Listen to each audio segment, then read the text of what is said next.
welcome back to Chow with Chow.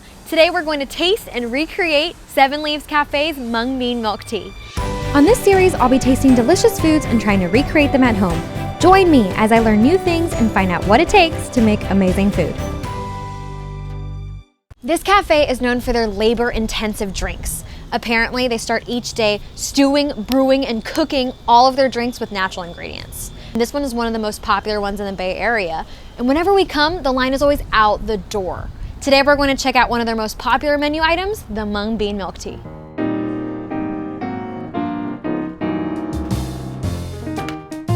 All right, Mung Bean Milk Tea. Before we drink it, it's like this gorgeous pale green color.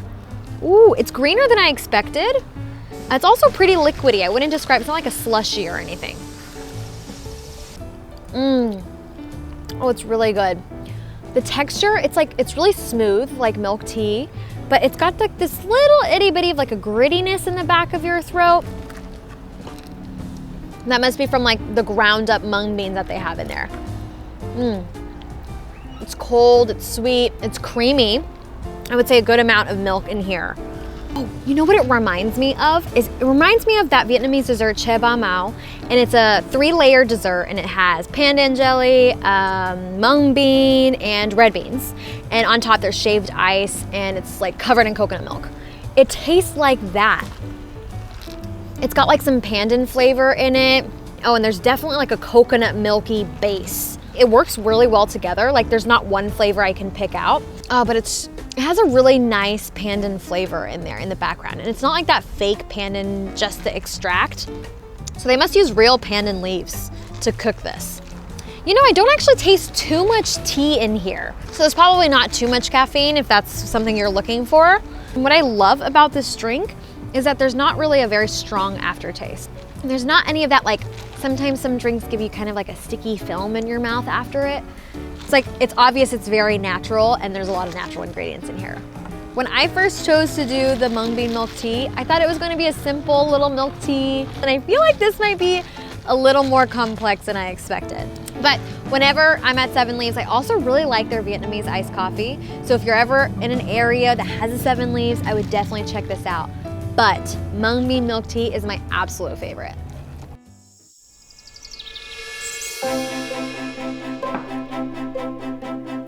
As I'm recreating this tea today, I want to remember how velvety and smooth the Mung Bean Milk Tea was. And even though it didn't have any of that grittiness, it still had the mouthfeel of using real mung beans. So I have here some mung beans, and at the grocery store it looks like this and it's yellow, but these are the whole mung beans. It's the same thing, but just unhusked and peeled and split, but it's yellow on the inside and green on the outside. I did not soak it the night before, although many people recommend it, but I just did like this quick soak where I boiled it and then I capped it up and let it hang out in the hot water for like an hour. So we're going to pop this into our pot with a little bit of water, and we're gonna let this cook for a couple minutes until it's nice and soft. We're gonna let that simmer for a couple minutes, and I wanna keep stirring it so the mung beans don't burn. But in the meantime, I've started to steep some jasmine tea. So I'm using some loose leaf tea like this, but if you had tea bags, you could use that as well. And we don't wanna let it steep for more than 5 minutes, otherwise the jasmine tea will get a little bit bitter. When I was doing my research for Mung Bean Milk Tea, I saw that on 7LEAVES' website, they actually use real pandan leaves. So I found this recipe on YouTube that I'm linking in the description below, and she also uses real pandan leaves. I looked at all over my grocery store, and I finally found these pandan leaves. Oh, they're frozen. I've never used them before. I couldn't find any fresh ones, but it's that natural, real pandan leaves that really takes them over to be the best drink ever. We're gonna move this aside and zap up our pandan leaves. Now we don't wanna add all of our tea because we wanna let all the pandan leaves be able to hit the blade and get blended up. After straining out that pandan pulp with the cheesecloth and then squeezing out every last drop, we're left with this gorgeous green extract with a beautiful pandan flavoring. We've got all of our pieces ready, so it's time to brew our final tea. I've got a pot of milk simmering here, and we're gonna toss in a couple more pandan leaves. To that, we're going to add some coconut cream. been about 5 minutes and our pandan leaves are starting to get a little bit yellow, so it's time to add our mung bean puree. So this was our cooked mung beans and some milk that I just zapped up in the blender. We want to make sure to incorporate this really well so it's nice and mixed in. It's starting to smell so fragrant. And now our last two are pandan extract tea and our jasmine tea. I just added some sugar, and since I like it a little less sweet, I only added 6 tablespoons, and that's half of how much they recommend. Let's check out the extract. So I have this pandan extract flavoring essence.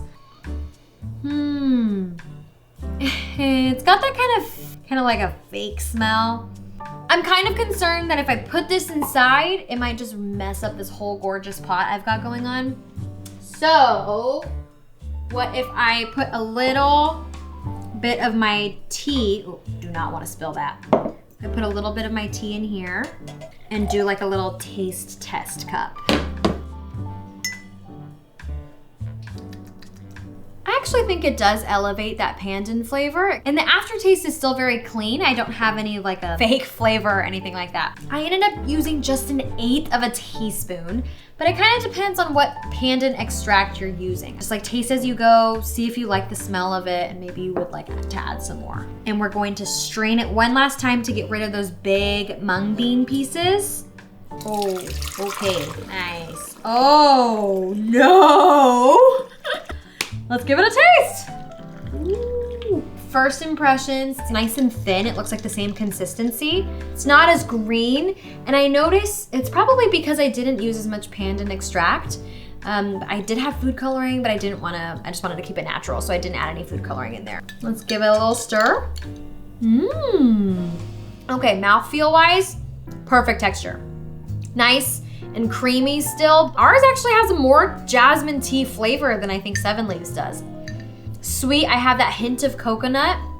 The mung bean flavor's there, and it's the same nice like mung bean texture, like in the back of your throat, you know there's mung beans in there, but you don't actually taste any of that grittiness. Flavors, I would say, are a little different. I don't think we have as much coconut, and I think our pandan flavoring feels more full, which I actually really like. Now, I feel like our mung bean flavor is also not quite strong. It's not pandan milk tea, it's mung bean milk tea. So I feel like we could amp up our mung bean flavor.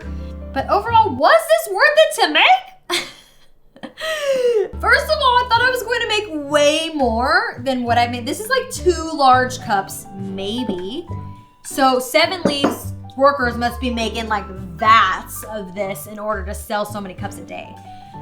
I would say for the taste, it is worth it to make if I like quadrupled this recipe. No matter if you're getting it at 7LEAVES, checking it out at another tea shop, or recreating it at home, I really recommend you check out Mung Bean Milk Tea. I hope y'all enjoyed watching me taste and recreate this drink. And as always, if you liked it, let us know in the comment section below. Don't forget to like and subscribe, and we'll see you next time.